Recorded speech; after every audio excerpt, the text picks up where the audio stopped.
Kisah perceraian Melda Savitri, perempuan asal Aceh Singkil yang viral karena diceraikan suaminya menjelang pelantikan P3K, ternyata menyimpan kisah panjang.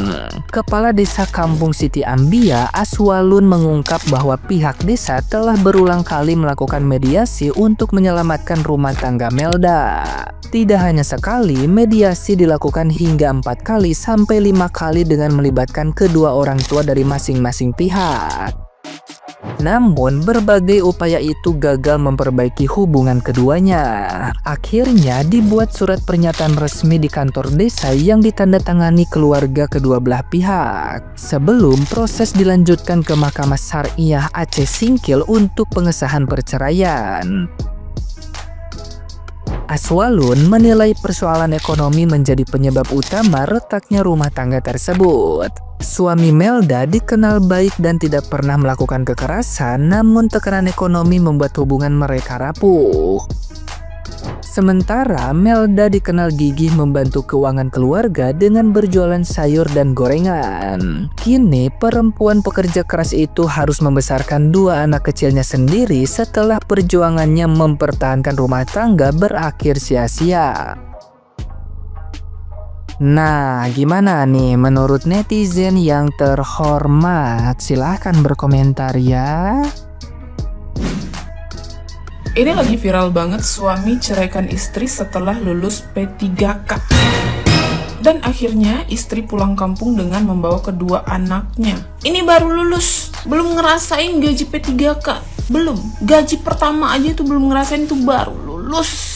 Lu kenapa bang? Hah? Di mana-mana suami itu bekerja, berusaha itu untuk anak dan istri, untuk menyenangkan keluarga. Aneh banget lu. Ketika lu udah dapat kejelasan, lu malah mempertidak jelas kehidupan istri dan anak lu. Kan siapa yang ngajarin bang? Siapa?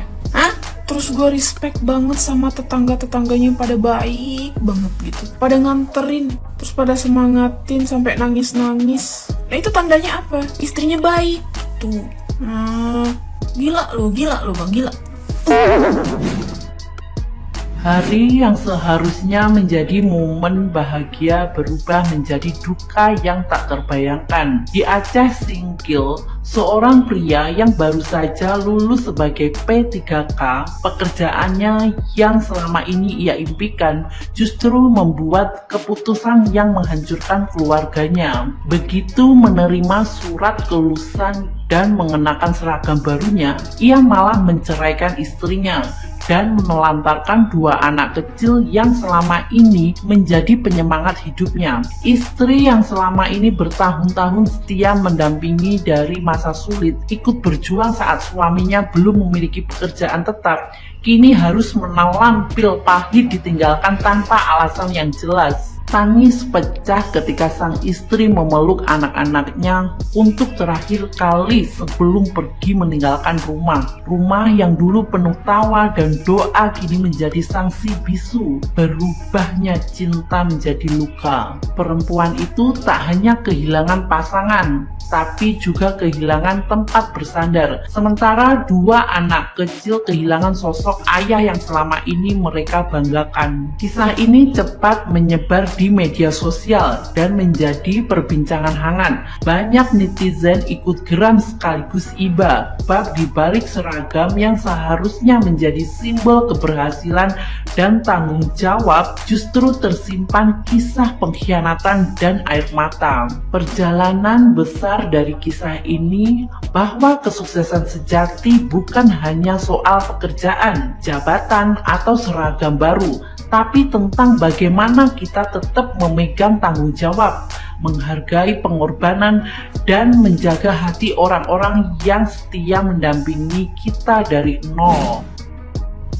Mantan suami, setiap kebohonganmu adalah pisau yang menusuk hatiku. Aku merasa dikhianati dan dibuang begitu saja. Setelah engkau mendapatkan jabatan dan kedudukan yang lebih tinggi, hatiku remuk memikirkan pengkhianatan kamu, dan air mataku mengalir setiap teringat perbuatanmu. Kamu bukan saja berbohong padaku, tapi kamu menghancurkan harapanku bersamamu. Apa arti janji suci pernikahan kita bagimu? Kamu harus ingat, terakhir kali aku belikan kamu baju korpri dengan keringatku. Melda Sapitri dan anak-anak. Guys, jadi ini tuh adalah surat yang ditulis sama Kak Melda Sapitri, dimana dia dalam isi surat itu mengutarakan isi hatinya, kekecewaannya terhadap mantan suaminya ya guys. Dan yang bikin aku menjadi sedih banget, ternyata mantan suaminya itu pernah dibelikan baju korpri dengan keringat Kak Melda sendiri guys. Kak Melda itu adalah perempuan yang sangat cantik banget, pekerja keras. Kak Melda itu kerja jualan di pasar. Kalau misalkan melihat dari vlog-vlog yang ada di Facebooknya, Kak Melda mempunyai 2 anak dan Kak Melda kayaknya tuh sibuk banget mengurus anak sampai lupa untuk mengurus dirinya sendiri. Sekarang juga Kak Melda tuh cantik guys, tapi dulu itu lebih cantik banget. Kalau misalkan aku lihat dari video-video Kak Melda yang dulu ya begitulah perjuangan seorang perempuan ya guys. Kita juga perempuan kan, kita itu selalu mengutamakan yang lebih penting dulu daripada penampilan. Semoga kita dijauhkan dari masalah yang seperti Kak Melda ini ya guys. Aku tahu tidak semua laki-laki itu seperti mantan suaminya Kak Melda. Tetapi sebagai perempuan kita juga harus sadar diri bahwasanya kita itu nggak boleh menggantungkan diri kita kepada siapapun dan mengharapkan kehidupan kita kepada siapapun. Pada kaget ya sama laki-laki yang baru terima job P3K. Dia ceraikan istrinya. Istrinya itu membiayai dia dalam keadaan kekurangan. Dia tidak pernah menghitung apapun. Tidak pernah menghitung. Tapi dia jadi garda terdepan lakinya. Pada saat dia akhirnya mendapatkan jabatan, laki-laki tersebut menceraikan istrinya. Laki-laki. Gue cuman bisa bilang satu hal sih sama laki-laki ya. Lu bakalan dapat karmanya. Lu tidak akan pernah bahagia. Lu bahkan jatuh sejatuh-jatuhnya. Sampai istrinya itu dibantu sama beberapa influencer loh untuk bisa membuka bisnis baru, dikasih handphone untuk bisa jadi kreator gitu. Laki-lakinya ngapain? Dipecat, mampus, pecat aja pak. Ini orang-orang Aceh, gua kasih tau sama lu. Kalau ada laki-laki yang menyanyiakan perempuan yang selalu jadi garda terdepan, pecat. Kalian semua itu kan tidak mau melihat perempuan itu misalnya pakai celana pendek atau misalnya baju-baju yang minimalis seperti itu kan. Nah sekarang ini ada laki-laki nih baru diangkat jadi P3, ya elah, kocak, pecat, bikin runtuh masa depannya. Kalian semua itu laki-laki, ayo bikin runtuh semuanya. Kamu tahu perempuan itu sampai megang dadanya saking sakitnya.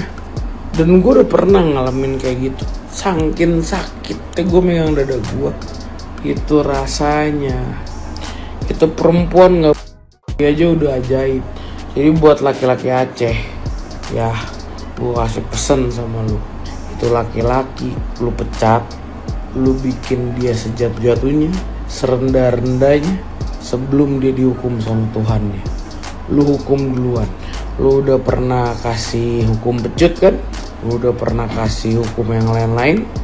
Tapi kali ini gue minta sama orang Aceh bertindak sekarang juga.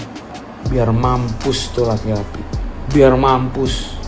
Asli, gue udah gak ada hati. Gue udah gak ada apa ya, ibaratnya kayak empati gitu. Gak ada. Buat laki-laki yang berkhianat, biar mampus hidup lu. Itu cewek kalau sampai dia sujud di sajadahnya, kelar hidup lu. Dan lu termasuk 80% laki-laki yang ditinggal oleh keluarganya. Menurut data dan menurut orang yang memang merawat manula. Biar mampus kalian semua itu. Pengkhianat.